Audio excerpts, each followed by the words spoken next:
Those ugly panels are coming down today whether you like it or not. That's what HOA President Karen Walsh screamed at me while swinging a paint roller dripping with white paint across my brand new solar panels. It was 7 a.m. on a Saturday morning, and this woman had apparently decided that vandalizing my property was the perfect way to start her weekend. I stood there in my pajamas, coffee mug in hand, watching $30,000 worth of solar equipment get destroyed by a middle-aged woman having the world's most expensive temper tantrum. What Karen didn't know, what nobody in Sunset Ridge knew, was that those panels weren't just powering my house. They were powering the entire neighborhood security system, street lights, and emergency communications network. And in about 6 hours, when the sun went down and the backup batteries ran out, Karen was about to learn that some mistakes cost more than money. They cost everything. But let me start from the beginning because the sweet, sweet justice that followed was 3 months in the making. My name is Marcus Chin, and I'm a 29-year-old renewable energy engineer who made the mistake of thinking I could live peacefully in a suburban HOA community. 6 months ago, I bought a house in Sunset Ridge, a supposedly eco-friendly development in Arizona that marketed itself as green living for modern families. The irony wasn't lost on me. I work for Tesla's energy division designing large-scale solar installations, which means I know more about renewable energy than most people forget. When I moved into my new house, the first thing I did was install a state-of-the-art solar panel system on my roof, not just for my house, but as part of a pilot program I was developing for neighborhood-wide energy independence. See, most people don't realize that modern solar installations can be networked together to create microgrids that power entire communities.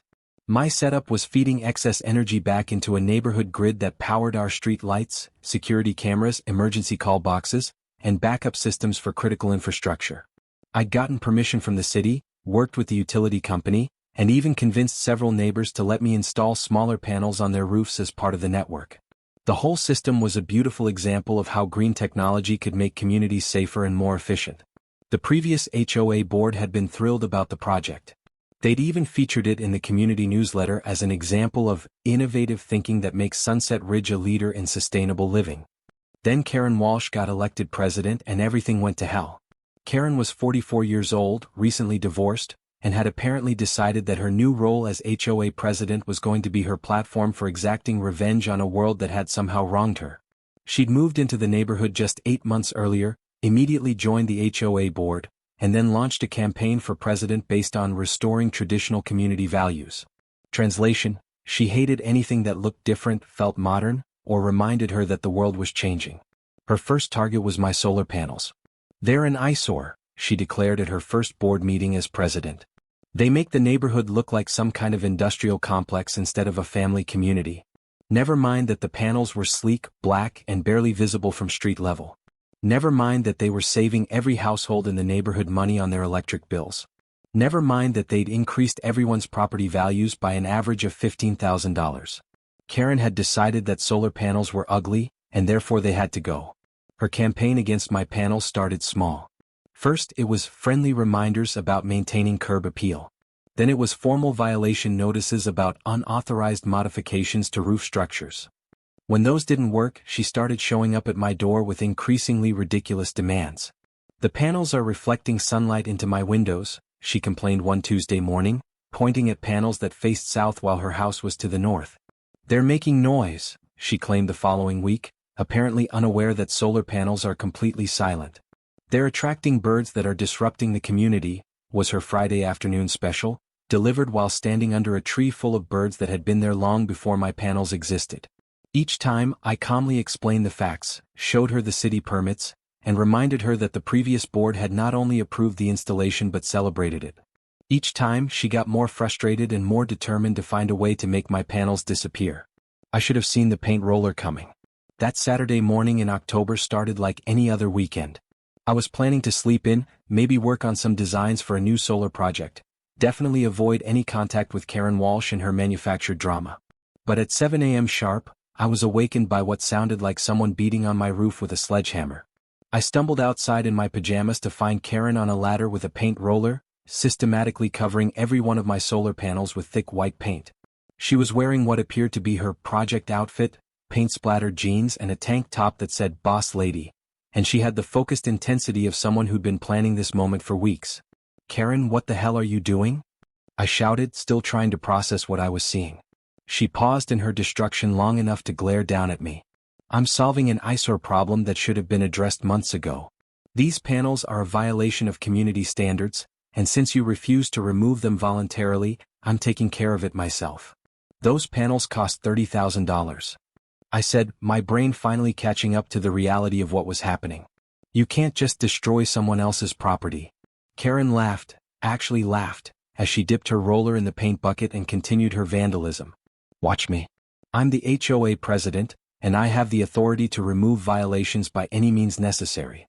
You should have thought about the cost before you decided to ignore community standards. That's when I pulled out my phone and started recording.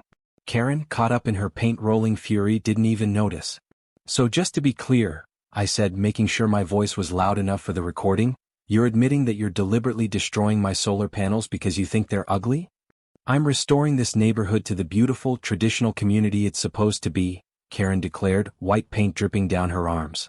These industrial eyesores don't belong in a family neighborhood. She was so focused on her vandalism that she didn't notice the growing crowd of neighbors who'd come out to see what the commotion was about. By the time she'd finished painting over 12 panels, we had an audience of about 15 people, most of whom were recording the whole thing on their phones. There, Karen announced, climbing down from the ladder with paint in her hair and satisfaction on her face. Problem solved. You have 48 hours to remove the damaged panels and restore your roof to its original condition, or you'll be fined $500 for every day they remain. She packed up her paint supplies and marched back to her house like she'd just won a war, leaving me standing in my driveway with $30,000 worth of destroyed equipment and a neighborhood full of witnesses. What Karen didn't know was that she'd just started a countdown clock that was going to destroy her world in approximately 11 hours. I spent the rest of that Saturday doing three things: documenting the damage, calling my insurance company, and trying to figure out how long the neighborhood's backup power systems would last without solar input.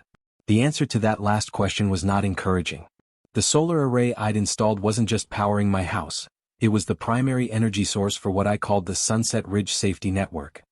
This included all 47 street lights in the neighborhood, the security camera system that monitored entrances, common areas, and the playground, emergency call boxes positioned throughout the community, the backup power system for the community center, which housed the HOA office and served as an emergency shelter, the irrigation system for common area landscaping, the electric vehicle charging stations in the community parking area. During the day, the system ran on solar power with excess energy stored in a battery bank located in my garage. At night, it ran on stored battery power, with the backup batteries typically lasting until sunrise when the solar panels would take over again. But with the panels covered in paint, there was no solar input. The system was running entirely on stored power, and according to my calculations, the batteries would be completely drained by about 6 p.m. I called the three neighbors who'd agreed to let me install smaller panel arrays on their roofs as part of the network. Those panels were still functional, but they only generated about 30% of the system's total power needs. Not nearly enough to keep everything running through the night. At 4 p.m., I sent a group text to the community WhatsApp chat. FYI, due to damage to the solar array this morning, we may experience some power issues with street lights and security systems tonight. Working on repairs, but wanted everyone to be aware. Karen, who was apparently monitoring the community chat, responded immediately. This is exactly why those panels were a bad idea. Now we're all paying the price for one person's selfish decision to make our neighborhood look like a solar farm. Several neighbors responded with confused questions. Nobody seemed to understand the connection between my rooftop panels and the neighborhood infrastructure. Which made sense. Most people never think about where their street lights get power as long as they turn on when it gets dark. That was about to change. At 6:17 p.m., just as the sun was setting behind the mountains, Sunset Ridge went dark. Not completely dark. Individual houses still had power from the main electrical grid. But every street light, security camera, emergency call box, and outdoor lighting system in the neighborhood shut down simultaneously. The effect was immediate and dramatic. A community that was usually lit up like a shopping mall at night suddenly looked like a ghost town. The only illumination came from house windows and the occasional car headlight. My phone started ringing within minutes. Marcus, what happened to the street lights? It was Tom Rodriguez, my next-door neighbor and one of the few people who actually understood how the solar system worked. Karen painted over the panels this morning, I explained. The backup batteries just ran out. There was a long pause. Holy shit. She killed the whole security system. Everything except individual house power, I confirmed. Street lights, cameras, emergency systems, all of it. Tom whistled low. Dude, she has no idea what she's done, does she? Before I could answer, call waiting beeped. Then again. And again. Within 20 minutes, my phone was ringing non-stop with calls from neighbors, board members, and increasingly frantic messages about the darkness. But the best call came at 6:45 p.m. Marcus, you have to fix this right now. It was Karen, and she sounded absolutely panicked. The street lights are out and it's completely dark outside. My security system isn't working. The cameras are down. I know, I said calmly. That's what happens when you destroy the solar panels that power all those systems. What are you talking about? Your panels don't power the street lights. I couldn't help but smile. Karen, what exactly did you think those panels were for? There was a long silence. Then, in a much smaller voice, your house. The panels you destroyed this morning were powering the entire neighborhood's security and lighting infrastructure, I explained. Street lights, cameras, emergency systems, everything. The backup batteries lasted until sunset, but now everything's down until I can get the panels cleaned or replaced. Another long silence. Then, you're lying. Street lights are powered by the city. Not in Sunset Ridge. This is a private development with private infrastructure. Everything runs on the solar microgrid I installed. The same system that the previous HOA board approved and celebrated. The same system you just destroyed with white paint. I could hear Karen breathing heavily on the other end of the line. Fix it. Fix it right now. Karen, you covered 12 panels with paint. Even if I worked all night, it would take days to clean them properly. And that's assuming the paint didn't damage the photovoltaic cells permanently. I don't care. Figure it out. People are calling me about the darkness and I don't know what to tell them. Tell them the truth, I suggested. Tell them you destroyed the solar panels that power their security system because you thought they were ugly. Karen hung up on me. By 8 p.m., the community WhatsApp chat was exploding with messages. Why are all the street lights out? The security cameras aren't working. I tried to use the emergency call box by the playground and it's completely dead. My kids are scared to walk to their friend's house because it's so dark outside. Is this some kind of power outage? My house has electricity but nothing outside is working. That's when Tom Rodriguez posted the message that changed everything. Everyone needs to know what happened today. Karen Walsh destroyed Marcus's solar panels this morning because she thought they were ugly. Those panels power all of our street lights, security cameras, and emergency systems. That's why everything is dark. Karen killed our entire safety network over an aesthetic preference. The chat went silent for about 3 minutes. Then all hell broke loose. What? She destroyed the solar panels? Those panels power our street lights? Are you serious? She vandalized someone's property and now we have no security? I have video of her painting over the panels this morning. Post the video. Everyone needs to see this. Within minutes, multiple videos of Karen's paint-rolling rampage were being shared in the chat. The footage was damning, clear evidence of deliberate vandalism, with Karen's own voice explaining that she was destroying the panels because she didn't like how they looked. But the best part was still coming. At 11:30 p.m., I was trying to sleep when my doorbell started ringing frantically. I looked out the window to see Karen standing on my porch, holding a flashlight and looking absolutely terrified. I opened the door but didn't invite her in. What do you want, Karen? There are people in the community center, she whispered urgently. I saw flashlights moving around inside. The security cameras aren't working so I can't see what's happening. You have to turn the power back on. I stared at her. So let me understand this. You destroyed the security system and now you're worried about security? This isn't a joke. Karen hissed. There could be burglars. Or vandals. We have no way to monitor what's happening. Karen, the people in the community center are probably board members trying to figure out how to handle the crisis you created. But since you destroyed the cameras, you can't see that they're authorized to be there. She grabbed my arm. Please, Marcus. I know I made a mistake, but you have to help. People are scared. Families with small children are calling me, asking when the lights will come back on.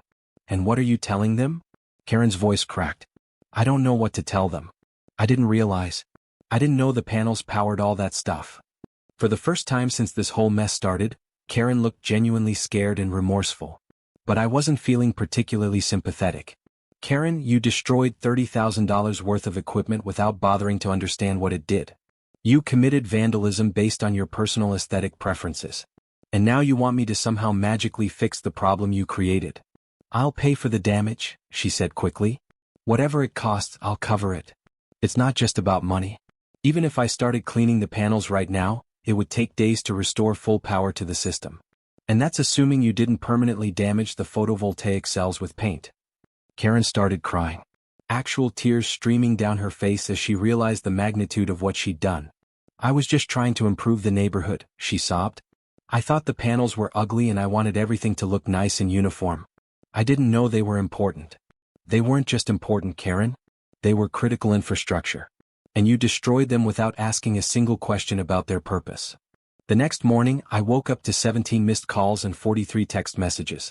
The neighborhood had spent a night in darkness and people were not happy. At 9 a.m., board member Janet Stevens knocked on my door with an official request for an emergency meeting to address the current infrastructure crisis and related leadership issues. The meeting was scheduled for 2 p.m. at the community center, powered by a portable generator that Tom Rodriguez had borrowed from his construction company. I arrived to find the room packed with angry residents.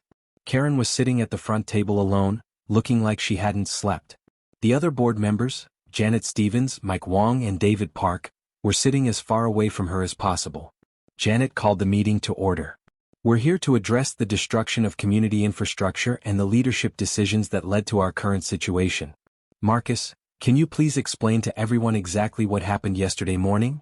I stood up and walked to the front of the room, where someone had set up a laptop and projector running on battery power. Yesterday morning at approximately 7 a.m., HOA President Karen Walsh trespassed on my property and deliberately destroyed my solar panel installation by covering the panels with white paint. She did this despite having no legal authority to modify or destroy private property, and without understanding what those panels actually powered. I clicked to the first slide of my presentation. The solar array that Karen destroyed wasn't just powering my house. It was the primary energy source for what I call the Sunset Ridge Safety Network.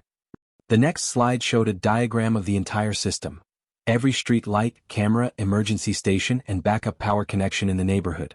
This system powers 47 street lights, 12 security cameras, 6 emergency call boxes, the community center's backup power supply, the irrigation system for common areas, and the electric vehicle charging stations. It's a completely integrated network designed to make our community safer and more energy independent. A murmur ran through the room as people began to understand the scope of what had been destroyed. The system normally runs on solar power during the day, with excess energy stored in battery banks. At night, it runs on stored power until sunrise when the solar panels take over again. But with the panels covered in paint, there's no solar input. The backup batteries lasted until sunset yesterday, which is why everything went dark at 6:17 p.m. I clicked to the next slide showing photos of the painted panels. This is what Karen did to 12 high-efficiency solar panels, each worth approximately $2,500. The total damage is estimated at $30,000, not including the cost of lost power generation and system downtime. The room was completely silent now. Even Karen had stopped fidgeting and was staring at the photos of her handiwork. I want everyone to understand that this wasn't an accident or a misunderstanding, I continued. Karen deliberately destroyed critical infrastructure because she thought the panels were ugly. She admitted this on camera, which multiple neighbors recorded. Janet Stevens raised her hand. Marcus, how long will it take to restore the system? That depends on whether the paint permanently damaged the photovoltaic cells. If we can clean the panels without destroying them, we might be able to restore partial power within a week. But if the cells are damaged, we'll need to replace the entire array, which could take months. A woman in the back row stood up. What about security? We have no cameras, no emergency systems, nothing? Correct. Until the solar system is restored, the neighborhood has no security infrastructure except what individual residents provide for themselves. An older man near the front called out, Karen, did you know this when you painted over the panels? Karen stood up slowly, her face flushed red. I didn't know. I thought they were just for his house. I was trying to improve the neighborhood's appearance. By committing vandalism? Someone shouted from the back. By destroying our security system? Another voice added. By leaving us in the dark with no emergency services? The room erupted in angry voices, with people demanding explanations and accountability. Karen tried to respond, but her voice was drowned out by the chorus of frustrated residents. Janet banged a gavel on the table. Order. We need to address this systematically. What happened next was swift and decisive. Mike Wong stood up and addressed the room.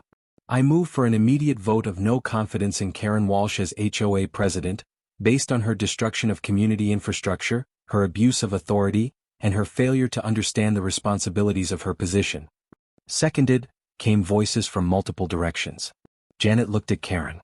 Do you have anything to say in your defense? Karen stood up shakily. I made a mistake. I thought I was helping the community by removing what I saw as an eyesore. I didn't realize the panels were connected to our infrastructure. I'm willing to pay for the damages and work to fix this situation. Tom Rodriguez stood up in the back. Karen, this wasn't a mistake. A mistake is forgetting to pay a bill or scheduling a meeting for the wrong time. This was deliberate vandalism of critical infrastructure. You destroyed our security system because you didn't like how solar panels looked. A woman with a baby called out, I have small children. Do you understand that you've left families with no security cameras, no street lights, no emergency systems? My kids are afraid to play outside. Another resident added, and what happens if we have a real emergency? The call boxes don't work. The community center has no backup power. You've made us completely vulnerable. Karen tried to respond, but Janet called for the vote. All in favor of removing Karen Walsh as HOA president? Hands shot up throughout the room. I counted at least 40 people voting in favor. Opposed? 2 hands went up, Karen herself and one elderly man who apparently hadn't been paying attention. Abstentions? 3 hands. The motion passes overwhelmingly. Karen Walsh is hereby removed as HOA president, effective immediately. But the community wasn't done with Karen yet. David Park stood up next. I move that the HOA pursue legal action against Karen Walsh for the destruction of community infrastructure, including reimbursement for damages, restoration costs, and any security incidents that occur while the system is offline. Seconded. Karen went pale. You can't sue me. I'm a member of this community. Janet looked at her sternly. Karen, you committed vandalism that has endangered every family in this neighborhood. The solar system you destroyed isn't just Marcus's property, it's critical infrastructure that we all depend on for safety and security. Mike Wong pulled out a folder. I've been researching the legal implications. Karen's actions constitute criminal vandalism, destruction of property, and potentially criminal mischief. The community has grounds for both civil and criminal charges. The room buzzed with approval as people realized that Karen was going to face real consequences for her actions. Furthermore, David continued, I move that Karen Walsh be held financially responsible for any security incidents, property damage, or personal injuries that occur while our safety systems are offline due to her vandalism. Karen looked around the room desperately but found no sympathy. This is ridiculous. You're all overreacting to a simple mistake. That's when Tom Rodriguez stood up with his phone. Karen, I recorded your conversation with Marcus last night when you came to his door begging him to fix the system. Would you like me to play it for everyone? Karen's face went white. That was a private conversation. You were standing on a front porch at 11:30 p.m., panicking about security threats, Tom replied. There's no expectation of privacy when you're having a meltdown in public. He hit play and Karen's voice filled the room. There are people in the community center. I saw flashlights moving around inside. The security cameras aren't working so I can't see what's happening. You have to turn the power back on. The recording continued with Karen's increasingly desperate pleas and her admission that she didn't realize what the panels powered. When it finished, the room was dead silent. Janet looked at Karen with something approaching disgust. So you destroyed our security system, then spent the night terrified about security threats. Is that an accurate summary? Karen had no answer. The final act of Karen's downfall came 3 days later, when the professional solar cleaning crew I'd hired was working on the panels. It turned out that Karen had used exterior house paint, the kind designed to permanently bond to surfaces and resist weather, fading, and removal attempts. The cleaning process required special solvents and careful scraping that damaged 6 of the 12 panels beyond repair. The total cost of restoration, $47,000. Karen's homeowner's insurance denied her claim, stating that deliberate vandalism wasn't covered under her policy. Her attorney informed her that she was facing potential criminal charges as well as civil liability for the full cost of repairs and any damages resulting from the security system being offline. But the sweetest justice came when Karen tried to sell her house and move away from the neighborhood she terrorized. The buyer's inspection revealed that Karen's house was part of the solar microgrid network, with backup power and security systems that were currently non-functional due to vandalism of community infrastructure by the previous HOA president. The buyers demanded a $25,000 credit to cover their share of the system repairs, or they'd walk away from the purchase. Karen had no choice but to agree. So in the end, Karen Walsh paid twice for her moment of paint-rolling fury. Once for the direct damage to the solar panels, and again when she had to credit the buyers for repairs to the system she destroyed. 6 weeks after Karen's vandalism spree, the Sunset Ridge safety network was fully operational again, and better than ever. The insurance settlement and Karen's payments had allowed me to upgrade the entire system with more efficient panels, larger battery banks, and additional security features that the community had requested. We now had twice as many security cameras, upgraded emergency call boxes with direct police dispatch capability, and backup power systems that could keep the entire network running for 3 days without solar input. The new HOA board, led by Janet Stevens, had also implemented strict policies about infrastructure modifications, including a requirement that any board member who wanted to modify community systems had to first demonstrate basic understanding of what those systems actually did. Karen had moved away to pursue new opportunities in a community that better aligned with her vision, according to the brief goodbye note she left with the HOA secretary. Nobody missed her. These days I start every morning the same way, coffee on my back patio looking out at the solar panels that power our entire neighborhood's safety network. The panels are sleek, efficient, and beautiful in their own technological way. But the most beautiful thing about them isn't their appearance, it's what they represent. They represent a community that learned the difference between real leadership and petty tyranny. They represent neighbors who stood up for each other when one person's ego threatened everyone's safety. And they represent the simple truth that actions have consequences, even when those actions are motivated by nothing more than aesthetic preferences and a desperate need for control. Every evening when the street lights come on, powered by energy we captured from the sun, I think about Karen Walsh and her paint roller. I wonder if she learned anything from the experience, or if she's found some new community to terrorize with her vision of traditional values. But mostly I'm just grateful that she's someone else's problem now. The lights are on, the cameras are rolling, and Sunset Ridge is safer than ever, not despite Karen's destructive tantrum, but because of how the community responded to it. Sometimes the best way to build something stronger is to let someone tear down what you had, then show everyone what was really at stake. Karen tried to destroy my solar panels because she thought they were ugly. Instead, she taught an entire neighborhood the value of the infrastructure they'd been taking for granted, and showed everyone exactly what kind of leader they never wanted to elect again. The sun is shining, the panels are humming, and justice, like solar power, is a beautiful renewable resource.